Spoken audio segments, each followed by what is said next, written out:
Welcome back. Today is National Popcorn Day, one of my favorite treats. And whether you like it salty or sweet, topped with butter, sprinkled with cheese, there's something about this great American snack. That I just shovel it into Yeah, I my shovel it, mouth. especially when I go to the theater. So much that I will crack my lips on kernels. And you got kernels like I'll in your stuff, doing this the my teeth next will day. bleed, yes. Yeah. And as you would guess, this poppable treat has a fun history, but who better to walk us through how popcorn went from the stock to the movies than celebrity historian Rafi Andonian. That's right. We love having Rafi on the show, and we sat down with Rafi to learn popcorn's fascinating history. Take a look. It's the sound, the smell, and the snack we all expect at the movies. Celebrity historian Rafi Andonian joins us to pop the history of popcorn and just how far back this favorite treat goes. Hey, Rafi, thanks for joining us. Hey, I'm popping. You're You're popping, all It's right. popping off on a good day. So how did popcorn become a snacking favorite? Yeah, 14 billion quarts a year that we eat in Oh popcorn my in America. gosh. Did you know that? Yeah, absolutely. So Yikes. it is a favorite snack, but it didn't start that way. Now you hear some mythology. Oh, it came from the first Thanksgiving and it was a huge hit in America right away. Either one's true. There's no evidence in Thanksgiving, and there is no evidence that really it was a big hit in early America. Really? In fact, it was seen as a low status food because it was cheap food. Oh, yeah, sure. And so it wasn't Oh, something that was yeah. particularly popular in the early colonial period. It picks up popularity kind of more as we know it in the late 19th, early 20th century with a couple of things. The rise of technology. So think about something like this machine over here. It makes it easier to be able to prepare popcorn in mass. So you have the evolution from being able to kind of have it on a sidewalk cart, eventually on, a wagon, a car, etc. And that allows, as you're seeing right there, having it very mobile. That mobility and needing no kitchen and allows it to be, at fairs and parks, etc. Right? And the other thing that happens is economic necessity. And then depression comes around. It's one of the luxuries you can afford because it is cheap. The reason it was Yeah. low status food now becomes actually popular.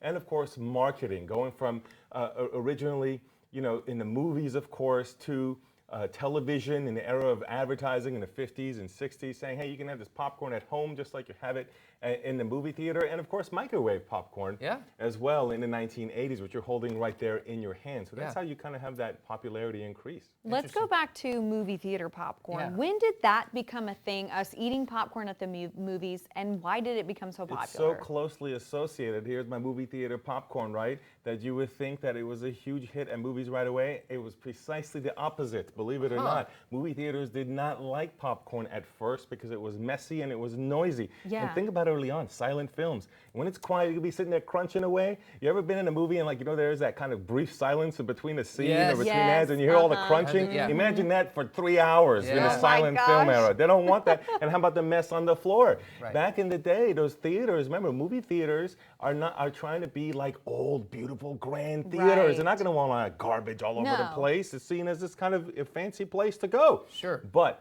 in the Depression, economic necessity, they need extra money. Popcorn is now popular on the streets. People are sneaking them into the movie. Anybody here ever snuck food into the movie theater? Never. Yeah, there you Never. go. People were doing that with popcorn because it was a popular snack and it was banned in the movie theater until the theater saw that there was money to be made, started to sell lobby rights for those popcorn vendors. And you know who one of those guys was? Who? Charles K. Wilson here in Arkansas in 1930 in the Depression.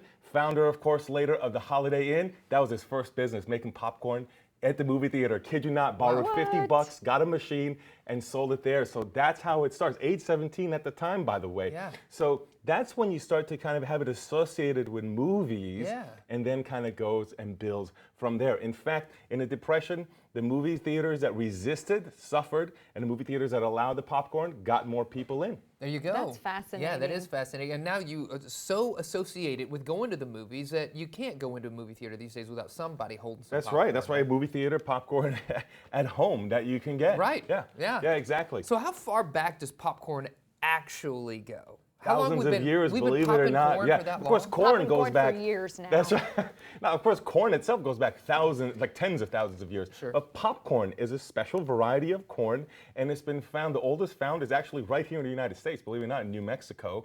It's about 6,000 years old. Popcorn, the ears Oh, of popcorn. wow. We can find popcorn throughout Central America and in the upper parts of South America for thousands of years.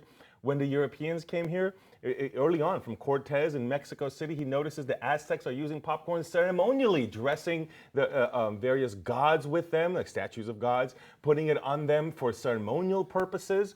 And then, believe it or not, in the colonial period, the way popcorn would have been used if it is in breakfast. Again, not popular in the way that we think of it today, but when it's being used, they would actually have popcorn with cream and sugar. Yeah. Does that sound a little familiar to you? It To does. get corn, dairy, and sugar? It sounds like cereal today. Yeah. Well, the Kellogg's guys, of course, John Harvey Kellogg and his wife, whose wife was a dietitian, promoted vegetarianism, loved the idea of popcorn in the morning as something that was vegetarian and a wholesome grain is what they saw. This is all prior to popcorn becoming a fancy snack, a health food craze, if you will, at the turn of the 20th century. So eventually that's how you get cornflakes, trying to sort of imitate that. Awesome. Well, how about that? That's a lot of history about popcorn. Eat your healthy grains with right. a bowl of popcorn Yes. today. Hey, I had a friend who's an engineer. He said all you need to survive when he was in grad school was popcorn and milk, the protein and the energy. I don't know if that's true, but the guy's If you still around. try it out, good luck.